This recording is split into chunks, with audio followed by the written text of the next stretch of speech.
বহরমপুর শহরেই four star deluxe premium hotel with luxury and comfort Golden retreat.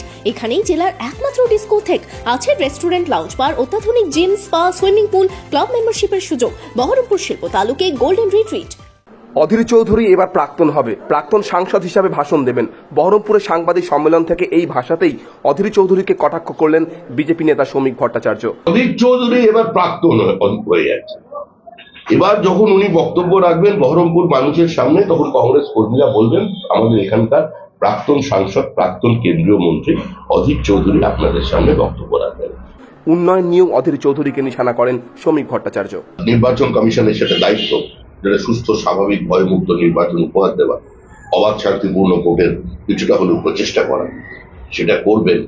আর অধীরবাবু তখন এসে আমি বহরমপুরের ছেলে, আমি বহরমপুরের পাশে দাঁড়িয়েছি, এ কথা বলবেন।